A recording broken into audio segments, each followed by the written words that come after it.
শ্রোতা বন্ধুরা, আপনারা শুনছেন 91.2 FM রেডিও সুন্দরবন। সাথে আমি আছি আরজেরিয়া, কিছু কথা কিছু গান নিয়ে। আজ আমরা আছি কালীতলা গ্রাম পঞ্চায়েত প্রধান সম্মানীয় শ্যামল মণ্ডল মহাশয়ের সাথে। স্যার, আপনাকে 91.2 FM রেডিও সুন্দরবনের পক্ষ থেকে স্বাগত জানাচ্ছি। নমস্কার। স্যার, প্রথমেই যেটা আপনাকে জিজ্ঞাসা করবো যে এই কালীতলা এলাকা মানে এক কথা বলতে গেলে একটা বাঘের ডেরা। তো এই বাঘের কবল থেকে রক্ষা পেতে জনগণদের কি নিরাপত্তার জন্য পদক্ষেপ নিয়েছেন আপনারা, সেটা যদি আমাদের শ্রোতা বন্ধুদের আপনারা বলেন। নমস্কার, আমি কালীতলা গ্রাম পঞ্চায়েতের পক্ষ থেকে বলছি। আমি প্রধান শ্যামল মণ্ডল। আমাদের ফরেস্ট ডিপার্টমেন্ট এবং আমরা পঞ্চায়েত আমাদের একটা জেএফএমসি জয়েন্ট ফরেস্ট ম্যানেজমেন্ট কমিটি, যার সংক্ষেপ বলে জেএফএমসি, জয়েন্ট ফরেস্ট ম্যানেজমেন্ট কমিটি। আমরা ফরেস্টের সাথে জয়েন্টে আমরা এটা কাজ করি। ডেভেলপমেন্ট থেকে শুরু করে জঙ্গলের সুন্দরবনের সুরক্ষা থেকে শুরু করে সব কিছু, এবং এইগুলো আমরা যৌথভাবে করি।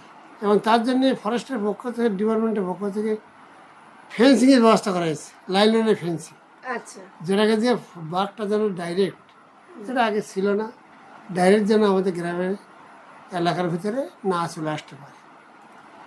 এর জন্যে প্রোটেকশন দেওয়া হয়েছে। বেড়া আছে একদম, ফেন্সিং যেটা বলে, লাইনের বেড়া যেটা বলে, সেটা দেওয়া হয়েছে একদম সুন্দরবন লাগোয়া যতটা এরিয়া আমাদের গ্রাম আছে পুরোটাই দেওয়া হয়েছে। এছাড়াও আর কিছু বাড়ানো হয়েছে যাতে বাঘটা লোকালয় না আসতে পারে।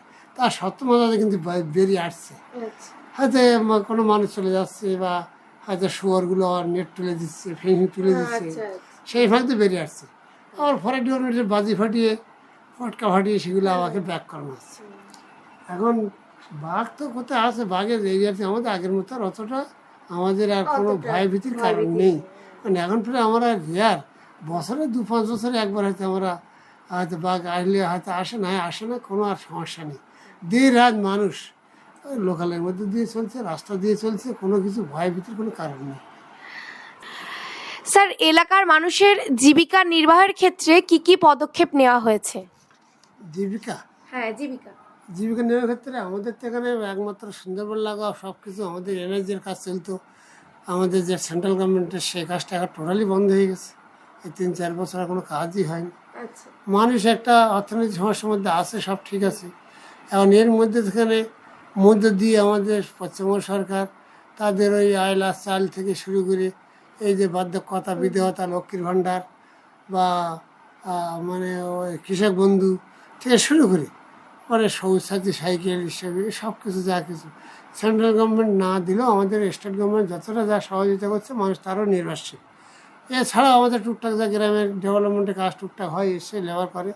আর অধিকাংশ মানুষ মাছ কাটার উপরে জীবিকা নির্বাহ করে, মাছ কাটার ধরে মজুরি সংগ্রহ করে। এছাড়া আর অবস্থা প্রায় আমাদের পঞ্চায়েতের আগের যে একটা এনএজের কাজে প্রচুর মানুষ যেখানে কাজকর্ম করতো, এখন সেটা পরিষেবা পাচ্ছে না। এর একটা মধ্য দিয়ে সেন্ট্রাল গভর্নমেন্ট, রাজ্য সরকারের মধ্যে টাল বহনা। সেন্ট্রাল গভর্নমেন্ট যে কাজটা করছে ঠিকভাবে করছে না, এবং এটা মানুষের সঙ্গে এই কাজটা ঠিক হয়। মানুষ অনেকটা বঞ্চিত, তা সত্ত্বেও মানুষ জীবিকার সন্ধানে কেউ তামিলনাড়ু, অন্ধ্রে, ব্যাঙ্গালোর, অন্য জায়গায়, কেউ আন্দামান চলে যাচ্ছে, কিছু মানুষ চলে যাচ্ছে, কিছু মানুষ এলাকায় আছে এবং তারা জীবিকার সন্ধানে বাইরে কাজ করছে। আর কিছু মানুষ আছে মাছ কাটা ধরে মধ্যে সংগ্রহে জীবিকা নির্বাহ করছে। আর আমরা পঞ্চায়েত যতটা পারি যতটা সহযোগিতা করা করছি। আর এর মাঝখানে এই অধিকাংশ যে আমাদের মানটি মানুষের নেত্রী মমতা ব্যানার্জি, তিনি যা সহায়তা করছেন সেই খেয়ে বেঁচে আছে। স্যার, সাধারণ মানুষের সমস্যার সমাধানগুলি আপনারা কিভাবে করে থাকেন? সমস্যা যখন যেটা আসে সেখানে যদি হয়তো দেখা যাচ্ছে আমরা বার্ধক্যতা, লক্ষ্মীর ভাণ্ডার, বিধবা, কোনো হয়তো তাদের আটকে গিয়েছে কোনো কারণে, বা তাদের হয়তো কেওয়াইসি হচ্ছে না, বা তাদের আধার কার্ড হচ্ছে না, আধার লিঙ্ক হচ্ছে না, সেক্ষেত্রে তাদের টাকা পয়সা পাওয়ার ক্ষেত্রে সমস্যা হচ্ছে। সেক্ষেত্রে আমরা সেগুলো সহযোগিতা করে পঞ্চায়েত থেকে ব্লকের মাধ্যমে সেগুলো করে দিই। এবং তাদের এই যে আয়লা চাল বা অনেক সময় দেখা যায় যে হয়তো ওটিপি নিচ্ছে না, এগুলো সব আমরা সেগুলো ব্লকে গিয়ে তাদেরকে নিয়ে আমরা সমস্যার সমাধান করেছি। স্যার, নদী বাঁধ এবং সড়ক পথ উন্নয়ন নিয়ে কোনো পদক্ষেপ নিয়েছেন আপনারা? আমাদের পশ্চিম সরকার যেটা করছে সেটা তো করছে। নদী পথ বাঁধ আমাদের পঞ্চায়েতের পক্ষে কতটা ক্ষমতা আছে, যেটা সেন্ট্রাল গভর্নমেন্ট টাকাই বন্ধ করে দিয়েছে। একমাত্র আমাদের রাজ্য সরকার তার সুন্দরবন ডেভেলপমেন্ট বোর্ড, এডিবি যেটা বলে, ডেভেলপমেন্ট বোর্ডের মাধ্যমে আমাদের রাস্তাঘাটে কিছু ডেভেলপ হচ্ছে। আমাদের সেচ ব্যবস্থা, সেচ মন্ত্রীর মাধ্যমে আমাদের রাস্তাঘাট বা নদী বাঁধের প্রোটেকশান যেগুলো করার দরকার, প্রোটেকশান যেগুলো, সেগুলো হচ্ছে। এই ছাড়া আর আমাদের এখানে আর কী কী ব্যবস্থা হবে? তবু আমরা মানুষ কিন্তু অনেক সময় যখন ওয়েদার খারাপ হয়, সেই মধ্যে ওই আমাদের যতটা সরকার যেটা দিচ্ছে রাস্তাঘাট থেকে আমরা সেগুলো করে দিচ্ছি। যেটা পাচ্ছি সেটা আমাদের, তাই সে দপ্তর হোক, ইরিগেশন দপ্তর হোক, সুন্দর ডেভেলপমেন্ট বোর্ড হোক, রাস্তা থেকে শুরু করে নদী রাস্তা তো দেখে আমার ইরিগেশন দপ্তর, আমাদের এডিবি দেখে আমাদের সুন্দর ডেভেলপমেন্ট দেখে আমাদের ভিতরে কংক্রিট রাস্তা, ইটের রাস্তা, ঢালা রাস্তা, কানেক্টিভ রোডগুলো দেখে, ড্রেন এসবগুলো দেখে। স্যার, আগামী 5-10 বছরে আপনার ব্যক্তিগতভাবে এলাকার কোনো উন্নয়ন করার চিন্তাভাবনা আছে কি? 5-10 বছর উন্নয়ন তো আমরা তো এই নিয়ে তো পঞ্চায়েতে প্রায় 18 বছর হয়ে গেল, 17 বছর পঞ্চায়েতে আমরা পাওয়ারে আছি প্রায় 2008 সাল থেকে। আমার মিসেস তো আগে প্রধান ছিল, দীপ্তি মণ্ডল, ও ছিল 2 টার্মে 10 বছর। আমারও এই 6 বছর 7 বছর হয়ে গেল, আর 3 বছর গেলে আমারও 10 বছর হয়ে যাবে 2 টার্ম। এর মধ্যে দিয়ে আমরা পঞ্চায়েতে প্রচুর ডেভেলপ করেছি। রাজ্য সরকারে বা সেন্ট্রাল গভর্নমেন্ট তো আগে কিছু দিতে সাহায্য করতো, এখন তো পুরো টোটালি বন্ধ করে দিয়েছে। যতটা আসে সেগুলো আমরা পঞ্চায়েতের মানুষের উন্নয়নের সাথে আছে। স্যার, সুন্দরবন এলাকাবর্তী জনগণকে আপনি ব্যক্তিগতভাবে কি বার্তা দিতে চান? আমাদের সময় আমরা চেষ্টা করি মানুষ যাতে তার দুবেলা দুপুরটা খেতে পারে। আমরা ফরেস্ট ডিপার্টমেন্টের সাথে আলোচনা করে তাদের মাছ কাঁধ ধরার সুযোগ করে দিই।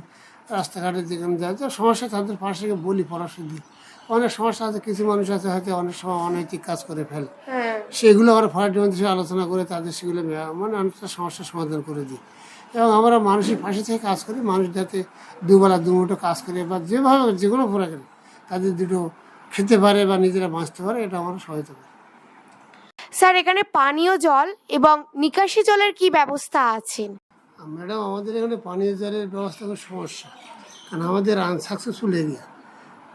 আমাদের একমাত্র কালীতলা পঞ্চায়েতের মধ্যে 240-41, যেটা এখন বর্তমান 241-42 বুথ, সেইখানে একটা জল হয়, সেটাও লাল জল একদম। সেই জলটা খুব ভালো না। ওইখান থেকে পাইপ লাইনের মাধ্যমে আগে ভ্যাট সিস্টেমে সব আমাদের প্রত্যেকটা মৌজা বা বুথে বুথে জল ছাড়াই দেওয়া হতো।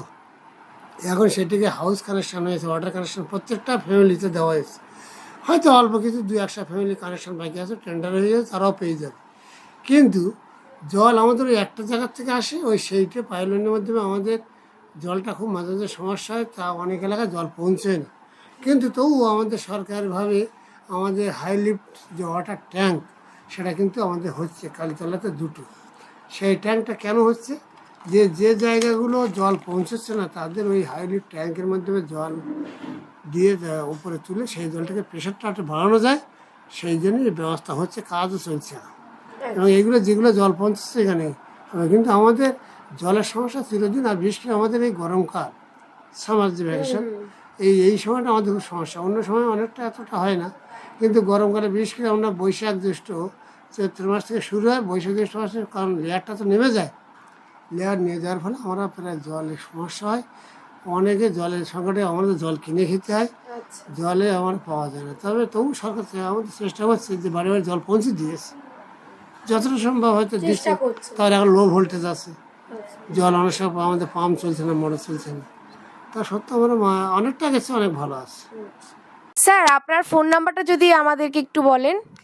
8972101784। আর একবার রিপিট করুন স্যার।